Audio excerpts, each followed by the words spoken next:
Assalamualaikum warahmatullahi wabarakatuh. Dalam video ini kita akan menjelaskan tentang hadis sebagai sumber ajaran agama.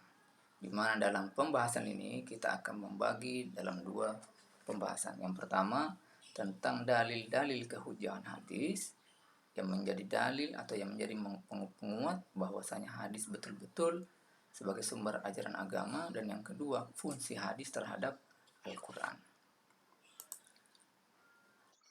Yang pertama, kita akan berbicara tentang dalil-dalil kehujahan hadis. Dalil-dalil kehujahan hadis ini kita ambil daripada tentu dari ayat Al-Quran itu sendiri yang melegitimasi tentang bahwasanya hadis adalah sumber ajaran agama selain Al-Quran, dan yang kedua kita ambil daripada hadis-hadis yang kita anggap sebagai hadis sahih. Yang pertama, ayat Al-Quran yang berbicara tentang hal tersebut adalah Ya ayyuhalladzina amanu atiullaha wa atiur rasul wa ulil amri minkum fa in tanaza'tum fi syai'in farudduhu ilallahi war rasuli in kuntum tu'minuna billahi wal yawmil akhir dzalika khairun wa ahsanu ta'wila. Difirmankan oleh Allah dalam Al-Quran, hai orang-orang yang beriman, taatilah Allah dan taatilah Rasulnya dan ulil amri di antara kalian. Fa'in tanaza'tum, kemudian jika kamu berlainan pendapat tentang sesuatu, maka kembalilah kepada Allah dan kembalilah kepada Rasulullah Sallallahu Alaihi Wasallam. Yang demikian itu, jika kamu benar-benar beriman kepada Allah dan yang kemudian itu lebih utama, lebih baik akibatnya. Tentu yang dimaksud dengan kembali kepada Allah dalam ayat ini adalah kembali kepada Al-Quran, sedangkan yang dimaksud kembali kepada Rasulullah adalah merujuk kembali pada hadis-hadis Rasulullah Sallallahu Alaihi Wasallam yang sahih dalam hal-hal akidah dan semacamnya. Dalam ayat yang lain juga dijelaskan, wa ma atakumur rasulu fakhudhuhu wa ma nahakum anhu fantahu. Apa-apa yang diberikan oleh Rasulullah, yang diajarkan oleh Rasulullah, fakhudhuhu, maka ambillah, wa ma nahakum anhu, apa-apa yang dijelaskan oleh Rasulullah untuk kalian jauhi, untuk kalian dilarang untuk mendekatinya, fantahu, maka jauhilah. Nah, ayat ini terdapat dalam surah Al-Hasyr. Ya, keterangan ayat ini terdapat dalam surah Al-Hasyr ayat ke-7. Dari sini, dari dua ayat ini sebenarnya dapat sudah kita pahami bahwa Al-Quran sendiri telah melegitimasi bahwa hadis itu adalah menjadi sumber ajaran agama di samping daripada Al-Quran itu sendiri. Selain daripada kedua ayat ini, sebenarnya masih banyak ayat-ayat yang lain, tapi kemudian kita tidak akan menjelaskan itu semua. Dan kemudian kita akan beralih pada hadis Nabi. Jadi ada hadis Nabi juga yang menjelaskan, hadis sahih yang menjelaskan tentang kehujahan hadis ini. Yang pertama, salah satunya adalah kullu ummati yadkhuluna jannah illa man abah. Qalu ya Rasulullah wa man ya'ba? Qala man ata'ani dakhala jannah wa man asani faqad abah. Rasulullah mengatakan semua umatku pasti akan masuk surga kecuali mereka yang tidak mau. Lalu sahabat itu kan penasaran, ya Rasulullah, ma ya bah, memang ada orang yang tidak mau ya Rasulullah, siapa itu? Qala, Rasul menjawab, man ata'ani, siapa yang taat kepadaku dakhalal jannah, akan masuk surga. Wa man asani, sedangkan mereka yang tidak taat kepadaku, durhaka kepadaku, faqad abah, maka mereka termasuk orang-orang yang menolak untuk masuk surga. Ya, dari sini hadis ini diriwayatkan oleh Al-Bukhari. Dalam ayat yang lain pun dijelaskan, dalam hadis yang lain dijelaskan, taraktu fikum amrayni lan tadillu ma tamassaktum bihima, kitaballahi wa sunnatan nabiyhi. Aku telah meninggalkan kepada kalian dua hal, yang dimana kalau kalian berpegang teguh pada dua hal ini, ma tamassaktum bihima, lan tadillu abada. Lan tadillu, kalian tidak akan pernah tersesat. Apa itu? Kitab Allah, Al-Quran, wa sunnatan nabiyhi, dan sunnah Nabi yang tentu dijelaskan lewat hadis-hadis beliau. Oleh karena itu, dari dua hadis ini pun dapat dipahami bahwa selain Al-Quran itu, hadis Rasulullah Sallallahu Alaihi Wasallam dapat dikatakan atau dapat dilegitimasi sebagai sumber ajaran agama selain daripada Al-Quran itu sendiri.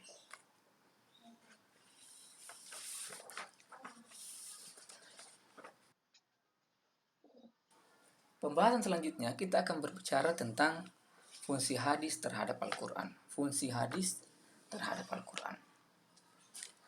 Hadis itu sendiri tentu memiliki fungsi-fungsi tersendiri daripada Al-Quran itu sendiri, karena tentu yang menjadi rujukan utama adalah Al-Quran dalam sumber ajaran agama, lalu kemudian hadis, atau kalau bisa dikatakan Al-Quran itu bersama dengan hadis menjadi sumber ajaran agama. Oleh karena itu dalam hal ini kita akan mengkaji fungsi-fungsi hadis terhadap Al-Quran. Ya, dijelaskan dalam Al-Quran itu, wa anzalna ilaika dzikra litubayyana linnasi ma nuzila ilaihim wa la'allahum yatafakkarun.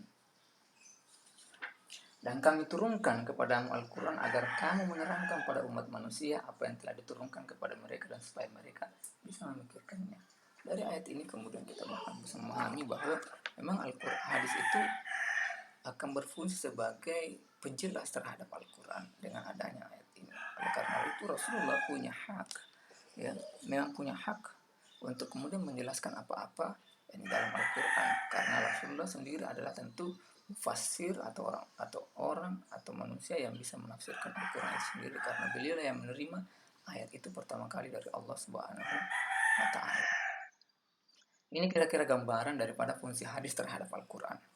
Yang pertama ada bayan takrir atau bayan takkid, ya. Hal ini kita sebut sebagai penguat. Jadi hadis menjadi penguat apa yang diterangkan oleh Al-Quran. Yang kedua ada bayan tafsir. Al-hadis menjelaskan atau menafsirkan apa-apa yang ada di dalam Al-Quran. Ada juga bayanun naskhi, ya.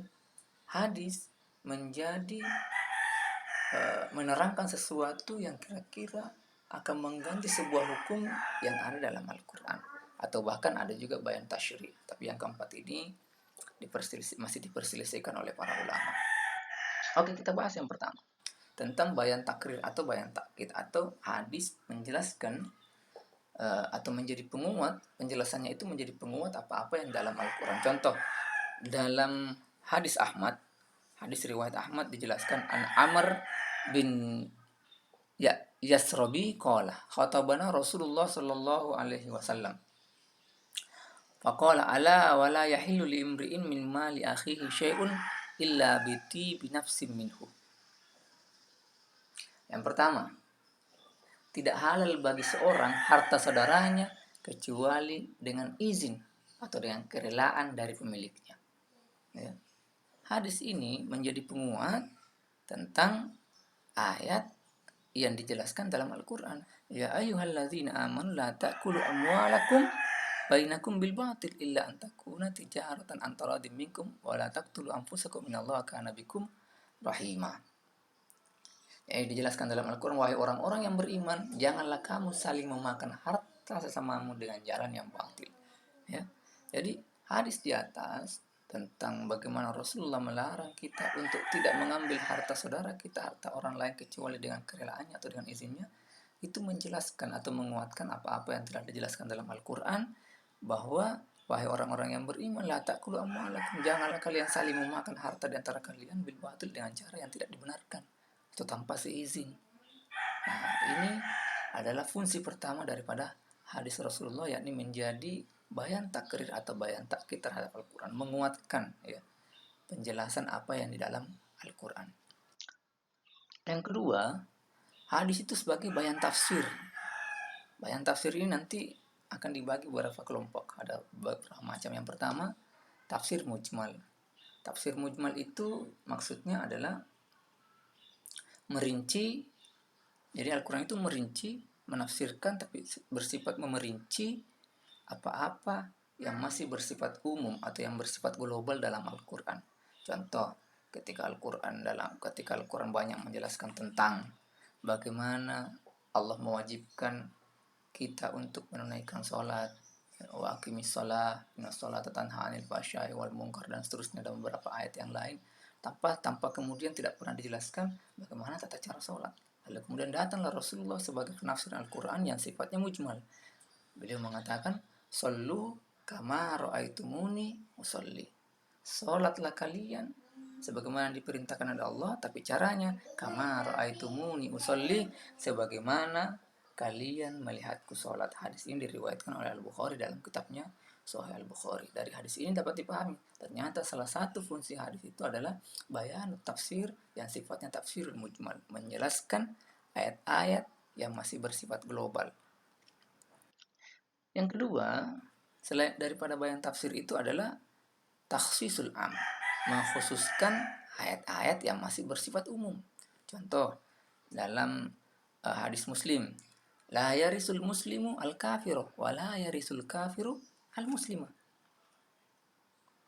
Ya, la yarisul muslimu al kafiru wa la yarisul kafiru al muslimah. Seorang muslim tidak mewariskan hartanya kepada orang kafir, dan orang kafir tidak mewariskan hartanya kepada seorang muslim.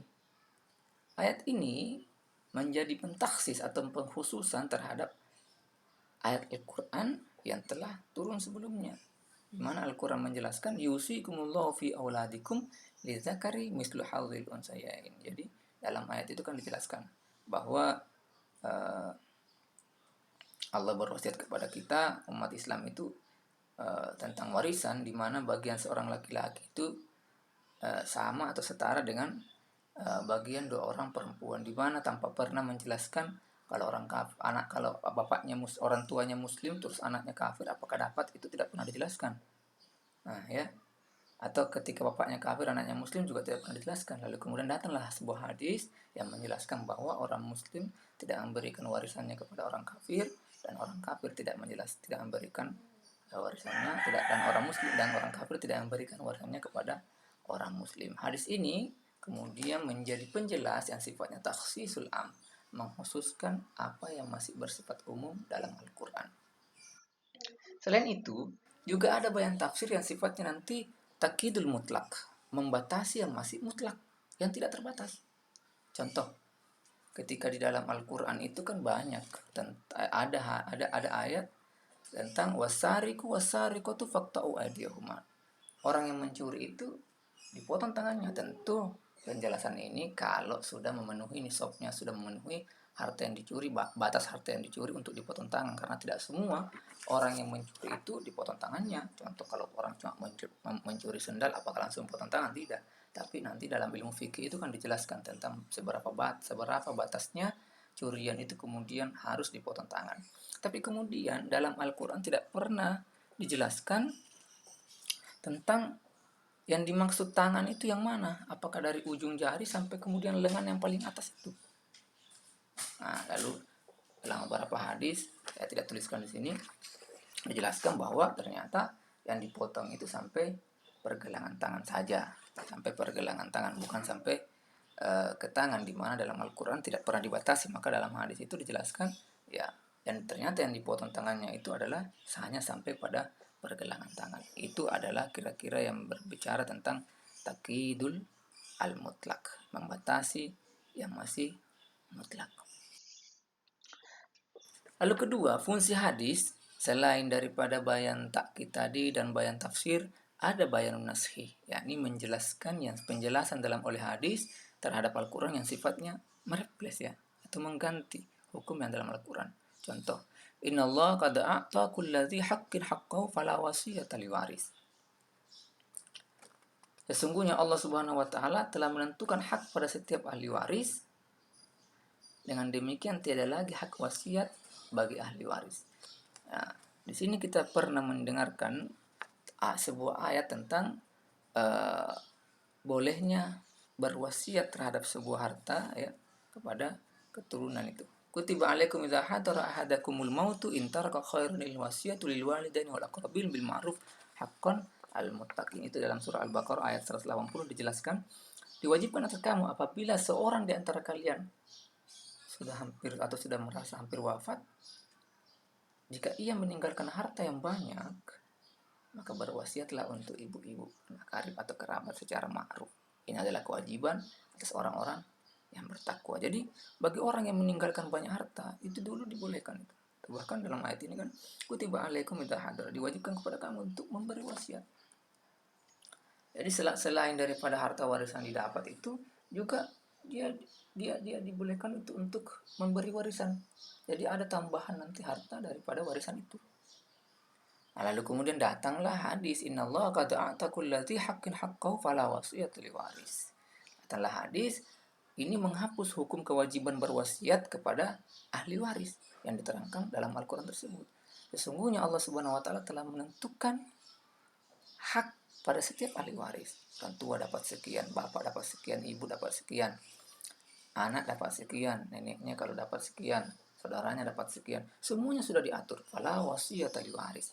Maka tidak dibolehkan lagi untuk memberi wasiat untuk mendapatkan lagi harta setelah meninggal itu bagi ahli waris. Hadis ini kemudian dijelaskan atau menjadi tempat sebagai bayan naskhi atau menjadi penjelas pada ayat Al-Quran yang sifatnya mengganti hukum yang ada di dalam Al-Quran. Sedangkan yang terakhir adalah tentang bayan tasyri, di mana penjelasan hadis ini yang bersifat bayan tasyri ini sebenarnya berfungsi sebagai penambah, ya, penambah atas hukum-hukum yang tidak dijelaskan di dalam Al-Quran. Istilah lain daripada fungsi ini adalah bayanuz zaid alal kitabil karim. Tentu penjelasan yang bersifat tambahan atas apa yang ada dalam Al-Quran. Jadi kalau kemudian dikatakan tasyri sama sekali tidak pernah dijelaskan dalam Al-Quran, lalu kemudian dijelaskan oleh hadis, nah inilah yang kemudian ulama berbeda pendapat pada bagian yang keempat ini, di mana sekelompok ulama memandang bahwa hadis tidak dapat memberikan tambahan hukum atas Al-Quran secara mandiri, melainkan hanya sebagai penjelas atas hukum-hukum yang terdapat dalam Al-Quran, apakah dalam bentuk penjelasan kandungan implisit Al-Quran atau penggabungan dalam bentuk kias. Kelompok lain memandang bahwa hadis dapat menentukan hukum yang tidak terdapat dalam Al-Quran, baik dalam bentuk eksplisit maupun implisit secara mandiri. Contoh, dalam sebuah hadis dijelaskan, Anil Mughirah bin Syu'bah qala wadatun Nabi sallallahu alaihi wasallam famasaha ala khuffahi wa shalla. Jadi hadis ini menerangkan tentang bagaimana sahabat Mughirah bin Syu'bah itu suatu ketika mengambilkan atau membantu Nabi berwudu, mengambilkan air ketika berwudu itu. Lalu kemudian Nabi, jadi dia melihat Nabi berwudu, famasa ala khuffaihi, lalu Nabi kemudian mengusap muzah. Muzah itu dalam istilah fikih adalah membasuh. Muzah itu semacam sepatu yang kemudian diusap sebagai pengganti pembasuh kaki. Jadi hadis ini oleh ulama dijelaskan sebagai bayan tasyri, menjelaskan sesuatu yang sama sekali dalam Al-Quran belum dijelaskan. Semoga apa yang menjadi pembahasan kali ini bermanfaat. Assalamualaikum warahmatullahi wabarakatuh.